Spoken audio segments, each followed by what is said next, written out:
Good afternoon, everybody, and this is Hillary Hunt with the Making Sense Project, and it's my pleasure to welcome you to the April 30th, 2019 webinar for educators. Our agenda for today, we're going to be talking a little bit just by way of background about the Making Sense Project.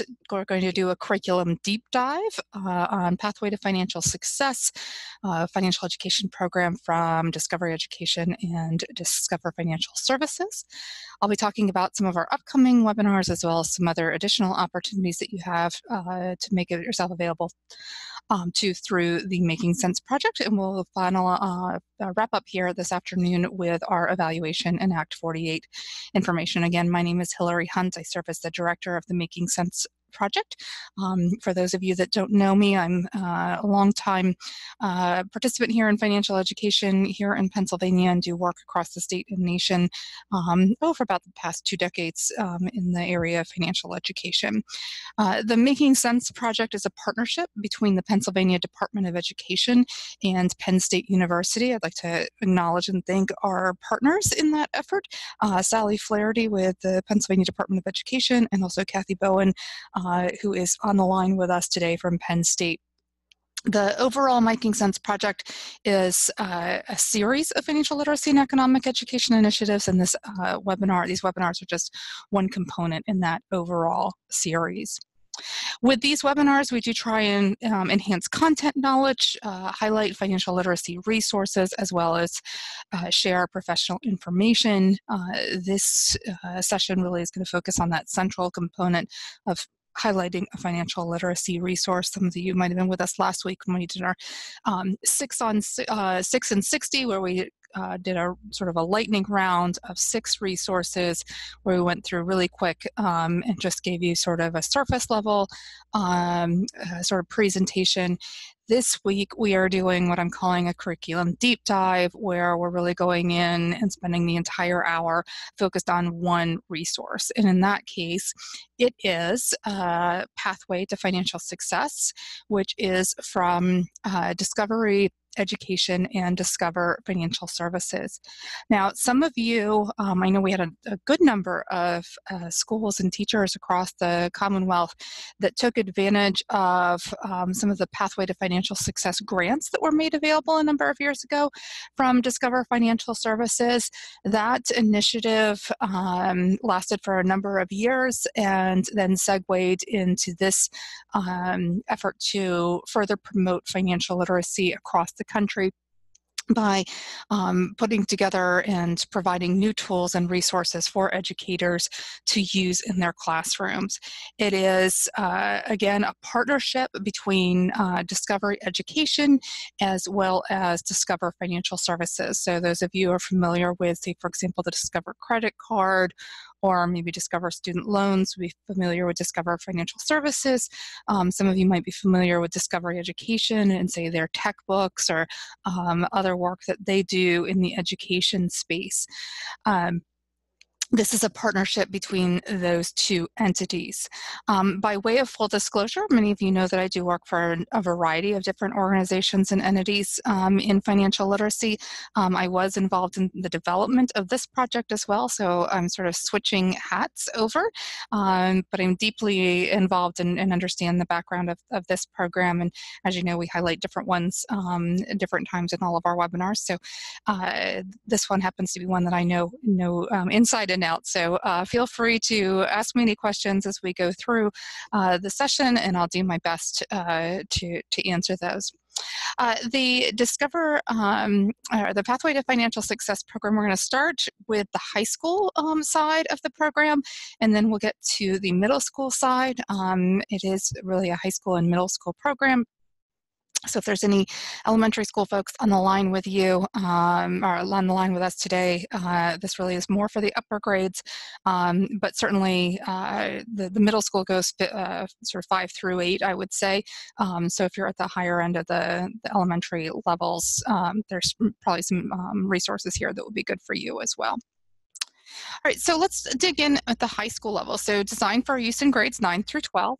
The high school program is very comprehensive. It includes 8 instructional units, which I'll share with you here in a moment, and includes really kind of 4 primary resources. So the hallmark, I would say, of this program are its self-paced modules. We're going to find 3 of those in each of those 8 additional units. Then there are classroom activities. We'll find 2 of those per unit and a family connection for each of the 8 units.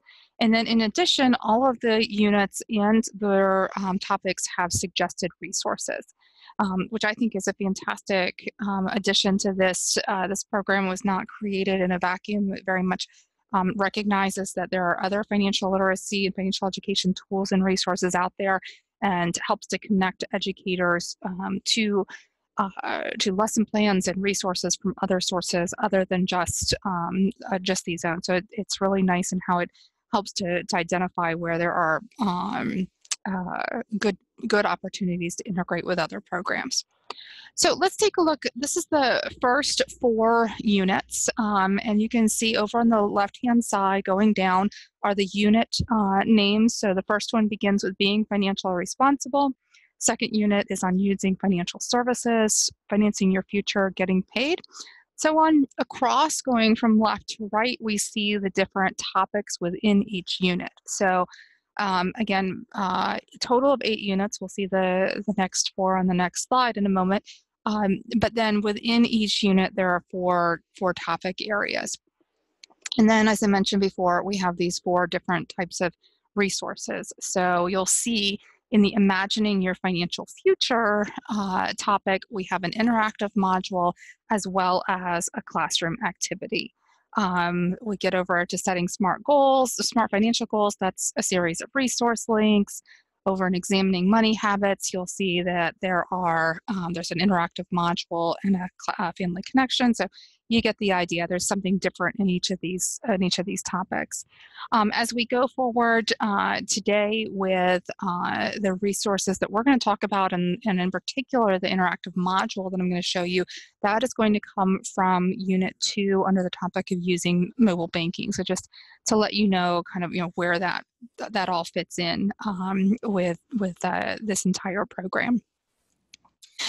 And just one thing to point out, like any financial literacy or financial education program, certainly you have the ability to do these units in any order that you like. This is not prescriptive. If you choose to do Unit 3, for example, first, there is no underlying knowledge from Units 1 and 2 that have to come before that. So you really can do these in any order, as well as mix and match any of the particular units. The self-paced modules, for example, do not require pre-learning from other topics or other modules in order to do those. They really are kind of standalone. Use them on their own as you see fit. Looking ahead to Units 5 through 8, we see again a whole series of additional topics here. And you can see the breakdown in what resources are available within each of these as well. So let's dive in. Admittedly, I think the self-paced modules are really my favorite part of this program. I think they're a fantastic tool for teachers to use. Now, we call them self-paced modules. So what does that mean? So it is a standalone module that can be done in, I really think, one of 3 ways. Students can be assigned to do these through the student section of the website. With simply a link pushed out however you'd like to do that. You can have students do these independent of each other. You could have them do them in class or on their own outside as homework, what have you. That's sort of option number 1. Option number 2 is to do them in a full classroom environment. So you can very easily stop, do these sort of section by section, stop and pause and ask questions. I'll be pointing you a little bit later to where the educator guides that accompany these modules live, so that you have tools to help you to facilitate those kinds of conversations if you choose to use them in a classroom environment. So in that case, if you're one device where you can project up onto the screen, that works great. The other option is to do it more like in small groups. So you could have students pair up, couple of students per device, and they could very much go through on their own, talk about some of the different options. There are opportunities, for example, right up front, there's a pre-test, students go through, they can navigate through them together cooperatively. So different ways that you can use these self-paced modules. So again, this is the one on using mobile banking, which I think is great. It's a topic that is certainly important and relevant to today's teens. And that there's only so much out there really right now in financial literacy curriculum on this topic. So want to point out sort of how these work and show you some screenshots as we go through. So once you enter a self-paced module, this takes you to the first introduction and setup. And then you can see over on the left-hand side that we have a menu here. So you can expand or contract that. You can also use this little arrow up on the upper left-hand side to sort of push that away. So that is an easy way to do that. Now, I'm going to play for you this introductory video here at the beginning so you can get a flavor for what these videos are like. Banking, now and in the future. Technology has changed just about every aspect of our lives in the modern world. How we bank and interact with finances is no exception. Think about it. Many people now do almost all of their banking without ever stepping foot in an actual branch. They can do many transactions right from their phones. This has changed the entire banking industry, with less need for bank tellers and even bank branches. At the same time, billions of dollars are being invested into new banking technologies. There's even a whole new industry, fintech, that is trying to change the way people interact with and manage their money. So what does this have to do with you? All of this new technology means you have easier access to financial products, services, and information than any generation before. And the technology continues to evolve. But what are the risks? In this module, we'll look at what mobile banking products look like today, innovations in the financial marketplace, and how to stay safe when handling your finances online. All right, so you see that's the interactive video here, or the video that begins this particular module. Not all modules start off with a video. There's different ways that each of the modules start out. Some of them have like a little, almost like a BuzzFeed style quiz. There's different ways that each of these are set up so that students have a little bit different student experience as they interact with these. But once there's that sort of introductory setup component, then there's an opportunity for students to show what they know. So students encounter a 3-question pretest. These are all going to be multiple choice options. In some cases, it's just select one. In some cases, it's select more than one. And students get very immediate feedback. So they find out right away if their answer is correct or incorrect. And if their answer is incorrect, then they can choose, as you can see over here on the right-hand side, to show the correct answer. So students are able to receive that immediate feedback, which we know that students nowadays really thrive on. There will be a pretest later on in each of the modules. They are not identical questions, so they're assessing the same standards, but with different ways. So it's not a matter of recall. Can they remember what the questions were from the pretest to the post-test? So it's a more authentic and sort of deeper assessment that's involved with these. As students progress through the modules, they're going to find a variety of different interactions. So in this case, they're asked to take a look at the screenshot of a typical bank website and explore some of the features you might find banking online. Select each hotspot to learn more. So here you can see there's 4 different plus signs. This is where they're going to select on the image, and more information will pop up. So in this case, this is about secure access. One of the things that I think is fascinating, by the way, research on the use of these kinds of interactive modules with students has indicated that students do a much better job of retaining information if they see it and not just hear it. In particular, if they're forced to read it and not just have something read to them. Students are, what the research suggests is that students are much more likely to have that information stay with them, that it's stickier, if you will. So, sometimes people will say, well, how long will these modules take my students? They're designed to take around 15 minutes per module. But that is going to vary, and in particular, it will vary by reading ability of your students. So if they're able to quickly digest, and it's all bite-sized pieces of information, really. It's not anything, onerous or long, but the time to complete will definitely depend on students with their reading ability. Again, this might be an opportunity for you to pair students if you are concerned about reading speed with students, pair a strong reader with a not a strong reader, what have you.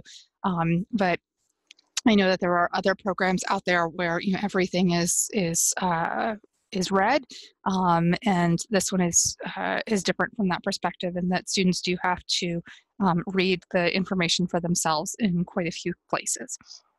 There is on every screen, though, some type of a voiceover, so there is sound throughout the module, but students do, for these different types of pop-ups and what have you, have to read on their own.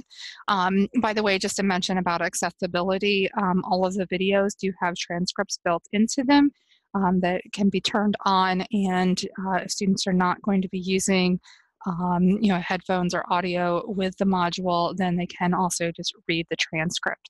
I know that some students have a preference one way or the other. So anything that is spoken aloud throughout the module, there is a transcript feature or a way to read that for students in terms of accessibility or even just student preference. So this is what we call the click and reveal. And here you see that students are going to swipe through these different cards and get information. So this is about different features of mobile banking apps, so that students know what they might want to look for in their ability to when they're looking at mobile banking and different features. So for example, here it points out that, it suggests that students don't throw away the check as soon as they deposit it. Different banks have different requirements for how long you are supposed to keep it. Many of them ask now or suggest now that you check a box or, write on the back for mobile deposit only, what have you. That's a key factor nowadays to making sure that folks don't try and deposit the same check twice, and that if there's any errors or questions, that the account holder holds on to that for a period of time. In this case, this is the student is going to be asked some different questions. I like to say that these modules are very what I call you-focused. In other words, the student is at the center of each of these modules. So they're being asked here to think about how might you use a mobile banking app, and they scroll through a number of different questions, and they can determine how or when they might use each of these different features. So it's an opportunity for some self-reflection. Again, if you're using this in a full class environment, you might poll different students, see what the predominant answer is, or just ask one student to serve as your example and answer different questions. You can facilitate these in a variety of different ways if you're using them in that environment. As I mentioned before, that left-hand side of the screen does serve as a menu. So throughout this quote-unquote learn section that I just previewed a couple of different screens, students are going to see different information on a variety of topics, and they're really going to encounter that in a variety of different interaction types. So It's not the same. It's not, click, listen, click, listen, click, listen. It's, it's more interactive. It tends to hold students' interest because from page to page or screen to screen, they're doing something a little bit different. And again, these are not long modules. These are not intended to take an entire class period. They're really intended to be used in conjunction with another type of instruction, whatever that might be, say an activity or a lesson, or used as a classroom assignment and brought back, to sort of kick off discussion, depending on, how you think that'll work best in your particular environment. So lots of flexibility, I really think, in each of these modules.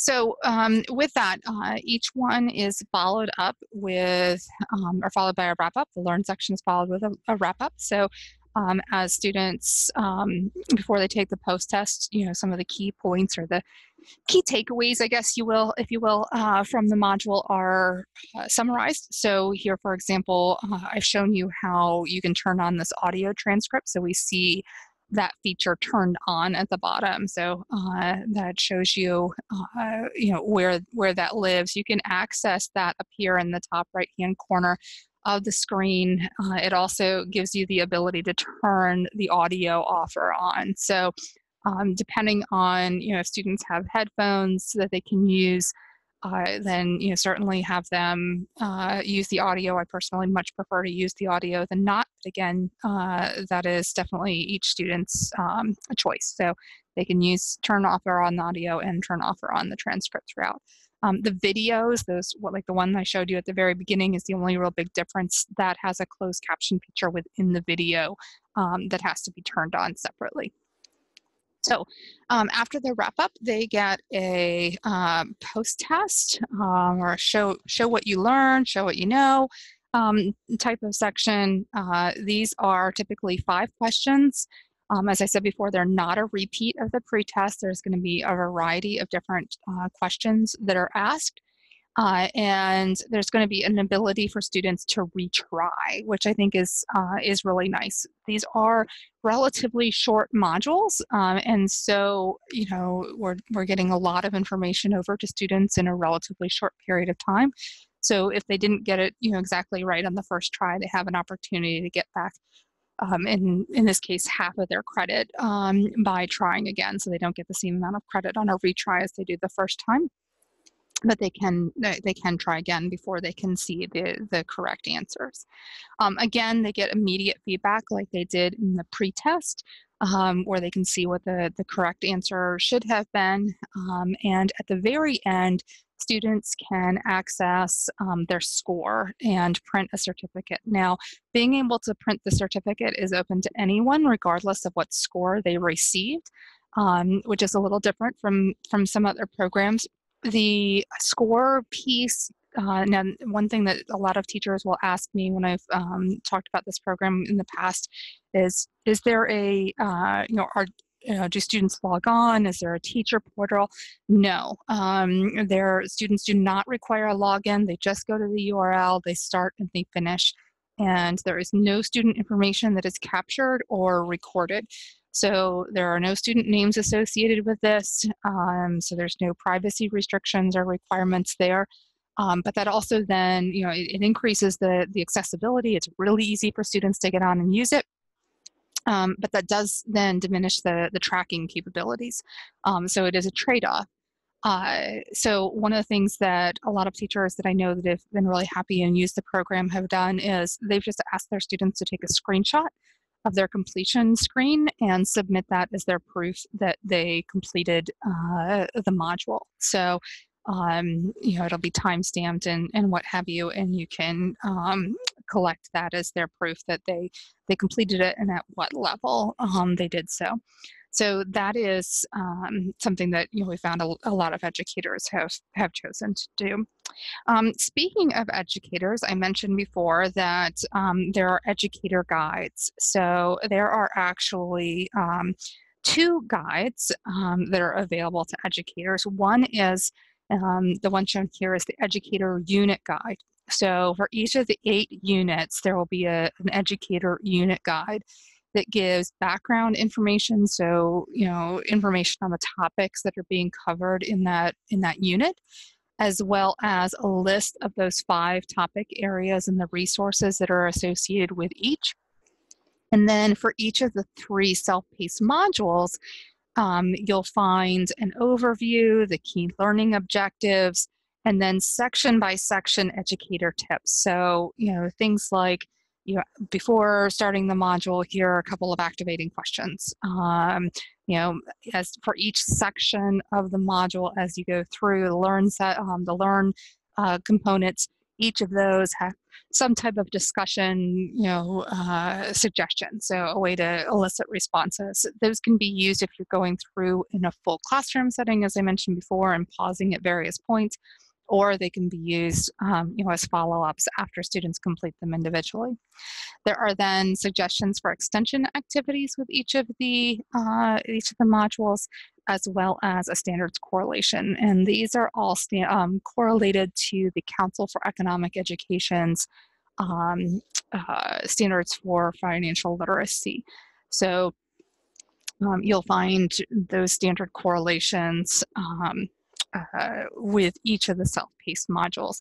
And then last but not least, it includes a set of key terms that are found throughout the entire unit. So that might be in the classroom activities or the self-paced modules. Then for the overall program, so if you're curious about sort of where to start or what all these different components are about, or want tips or tricks for using the self-paced modules, all of that is covered in the high school program guide or educator guide for the high school level. So that is also available to educators. So you can get all of the information that you need to be able to put this program to use in your classroom. I'm going to pause here on this next screen just to, I want to do just a quick question. If you guys have seen this program before, will you use that raise your hands feature? I'm just curious how many of the folks on the line have seen the Pathway to Financial Success program. Okay, so just a couple of you guys. So literally probably about 10%. So this is new for 90% of you. Great. I just was curious with where we stood on that. So the way to access the program is through the website, which is pathwayinschools.com. So you can navigate to that site after we're done with the webinar. I'm just going to show you some screenshots here. I'm not going to go through every section of the website. That's pretty self-explanatory, but I wanted to share with you where to access the resources on the educator side, really, first and foremost. So if you are on the home page and go to the Educators tab or drop down here in the top right-hand corner, you can see that you can select the high school level. Doing that will take you to this page. That educator program guide is sort of front and left-hand center, I guess, of this page. So that's the one that's going to give you all of the information, just sort of that high-level view. And then you can either use any of these unit quick links or scroll down to find each of the units. Once you're in one of the units, or once you do that, so here we have unit 1, and you can explore that unit or scroll down further. You can see what is in each one of these.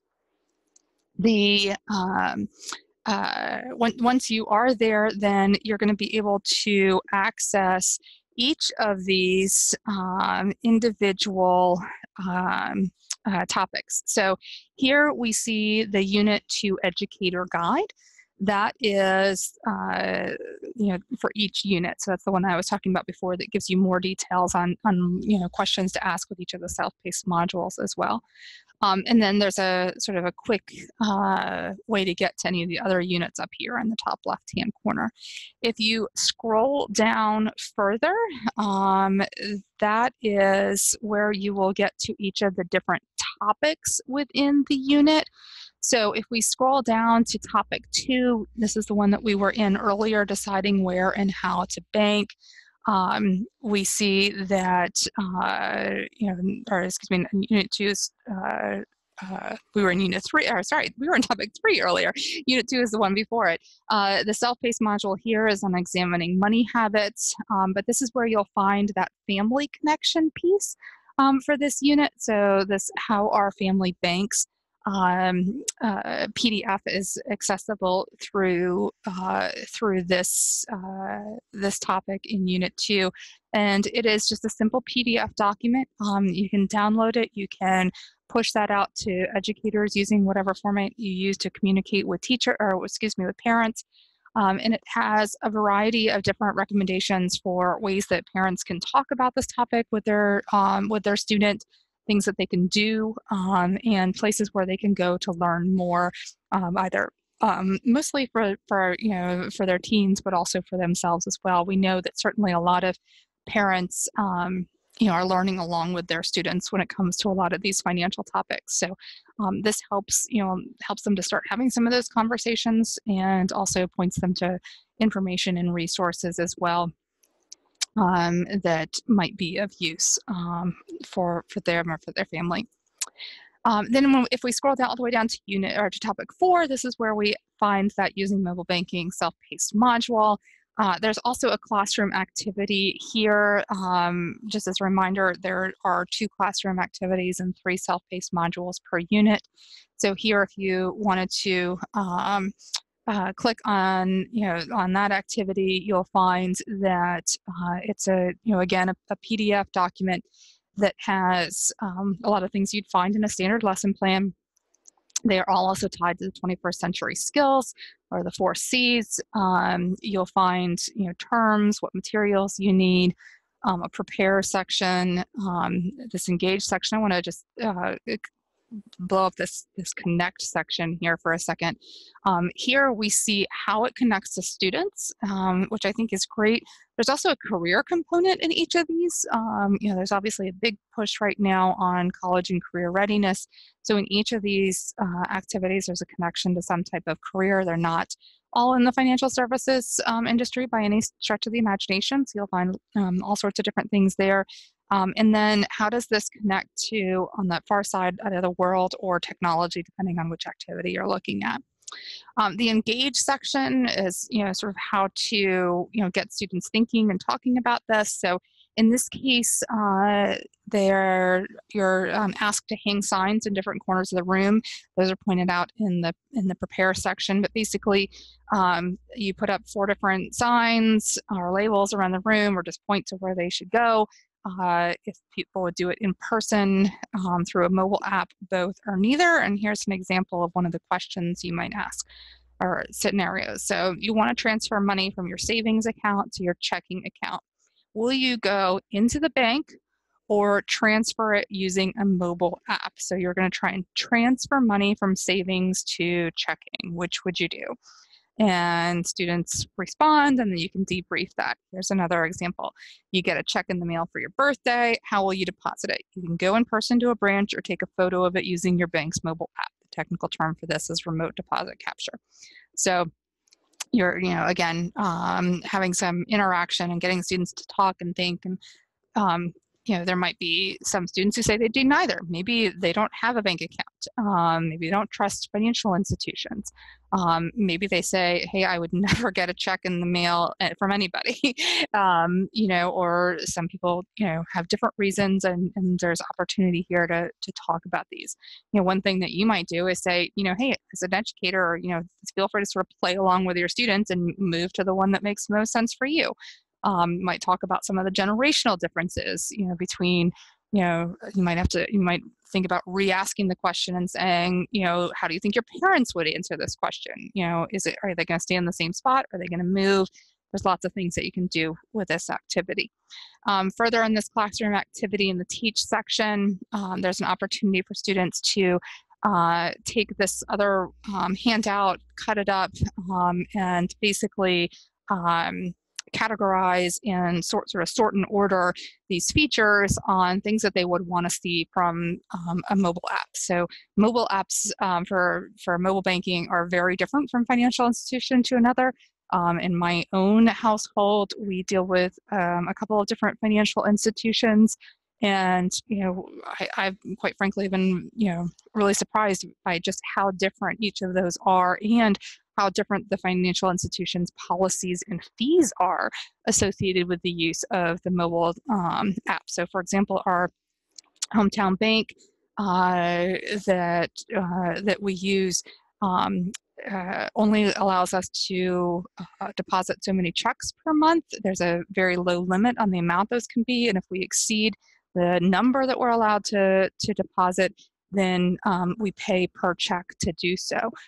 As opposed to, for example, another financial institution that we use where we have much different rules, no fees, what have you. So encouraging students to really think through and compare their options and choices. And then finally, there's this mobile banking comparison where students work in a group and they each select an institution and get information about what their features are available through their app, and then they compare and contrast, and then students share that information with the rest of the class. So again, all of this, there's, as I said, these different activities throughout the different units. So you'll see here these classroom activities are again noted with the little pen and paper icons here.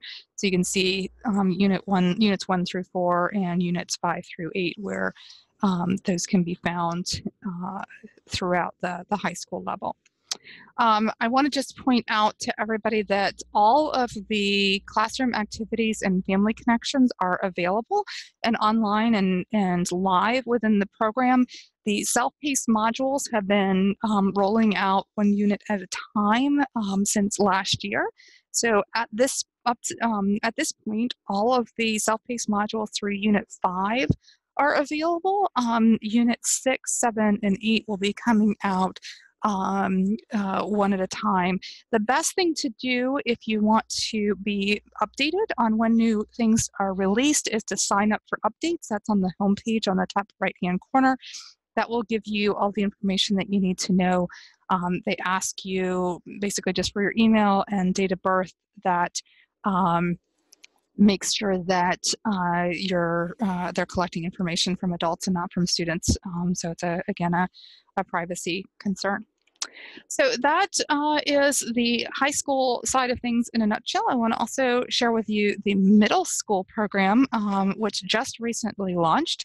And again, if you go up to that Educators tab and select middle school, you'll find the middle school resources.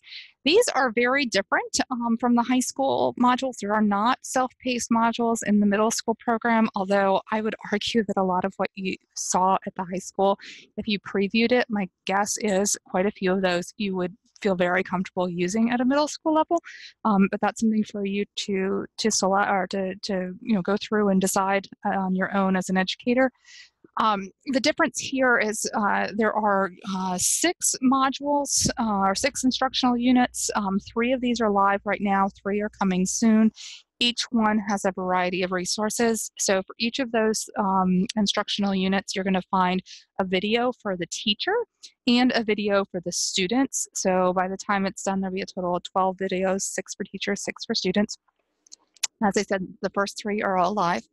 And then classroom activities for each unit, 1 that is specific for math educators, 1 for social studies, and another 1 for English language arts. So the focus at the middle school level here really was that you would, in a lot of cases, and we know that there are, standalone units, for example, with family and consumer science or other opportunities in some middle schools, but in a lot of times the best way to get financial literacy taught in middle schools is really to try and find ways to embed it in the core subject. So that is the purpose here. So I want to show you what one of these looks like. So here in Unit 1, this is on being financially responsible. And you see that, again, there is a math and English language arts and a social studies activity. And again, there are two videos associated with this with this one here on being financially responsible. So the first one, it's the same actor that's throughout on all the ones for the educators. They talk about budgeting and how you might teach this topic to your students. And then there's another one for students, which if you scroll to that section of the website, just scroll down a little bit, you can access this companion video for students as well as each of those classroom activities. So I think we have time to take a look at the student video. If time allows later before we're done, I'll come back and show you the one for the educators as well. But let me show you the one for the students.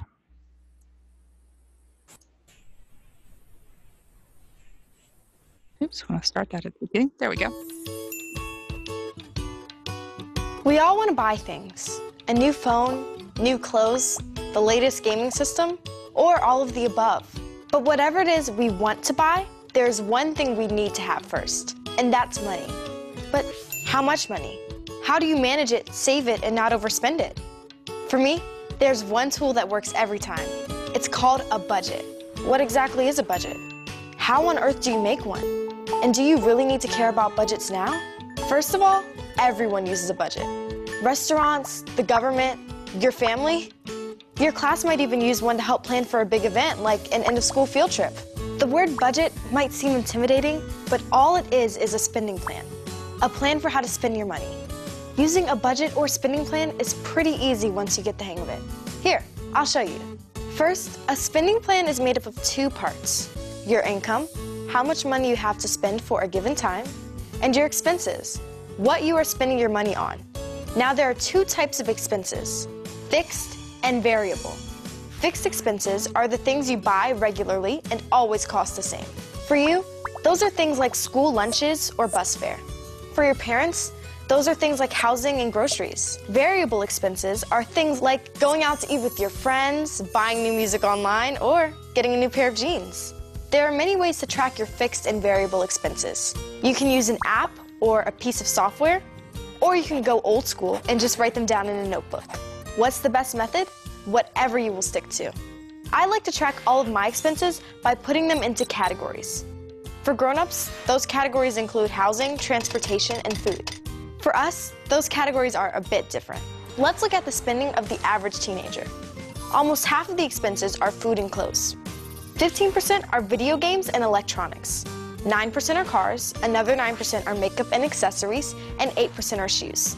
The rest are things like music and movies. This is what is so great about creating a budget or a spending plan. You can see exactly what you are spending your money on all at once. That gives you the chance to look at your spending habits, see where your money's actually going, and make any changes. So let's say your friends love to go to the movies every weekend, but you never seem to have enough cash to join them.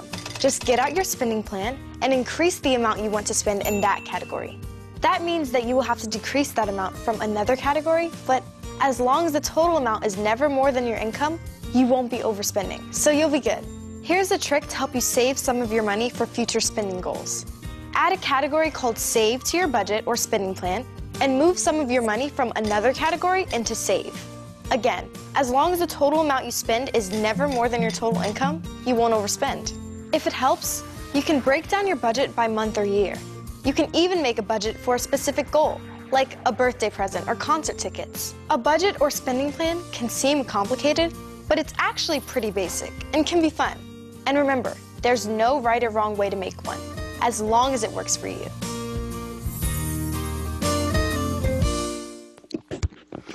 All right, so just wanted to go back actually for a second to that teen budget. Some of you, I think, are involved in our current book discussion, book study that's going on, and the topic of how teens spend their money is something that we've been talking about there. So I think it might be fascinating to see the largest category of teen spending is on food. and then on apparel. And I'd be curious, I know there's been some conversation about how much, in particular, teen boys are spending on shoes. This might certainly vary from males to females, but on average, this is where it comes out. And I know that there's been some comments about this. Comes from, by the way, I follow this this teen spending quite a bit. There's a regular report that comes out from a group called Piper Jaffray. The most recent one has to do with the amount that students are paying on in video games. So not just to buy the video games, but in them. So it was about Fortnite in particular, which resonated with me as a parent right now. And not surprisingly so, when 15% of teen spending is on video games. So I thought that was something just that you might want to look out for, or pay attention to if you ever see that in the news. So let's look at the rest of the content here. So in the middle school activities, sort of a similar layout and feel, I guess, except that here at the middle school level, there are the standards connections are going to be to the Common Core Math in the case of the math lessons, ELA, and then the social studies ones correlate to the C3 social studies standards. And I just wanted to share with you an example of the math activity in this unit. So it's recommendation versus reality, budgeting in the real world. And here students are paired with a partner, and they fill out some basic information based on an income card that they receive. So here are some examples of some of the incomes and some of the careers that students might draw at random.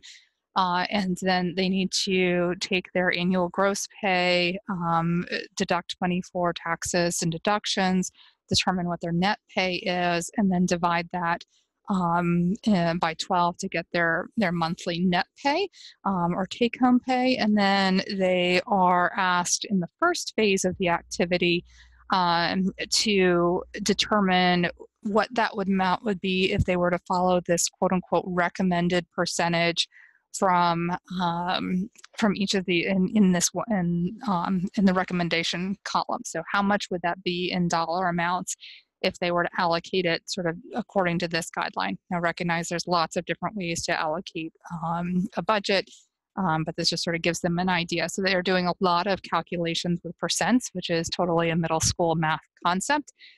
Then what happens is they get a Life Happens card. So one of these Life Happens cards might increase their income, might change or might impact their income, or it might happen to impact their expenses. And so they have to reevaluate their choices. And students then make some different calculations. There are, again, extension activities suggested throughout each of these activities and ways to continue the conversation, but pretty nice way for middle school math or other content areas educators to help to sort of lay a good foundation in financial literacy for middle school students through the use of this program.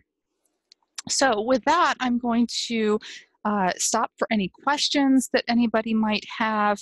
I also wanted to challenge each of you. I don't know if anybody's seen this before.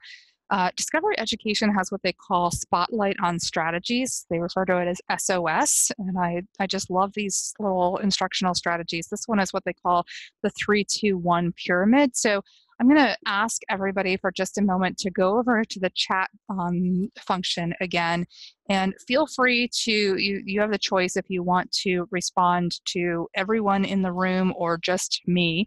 But if you don't mind, choose 1, 2, or 3, or you could do all of them if you want to be an overachiever.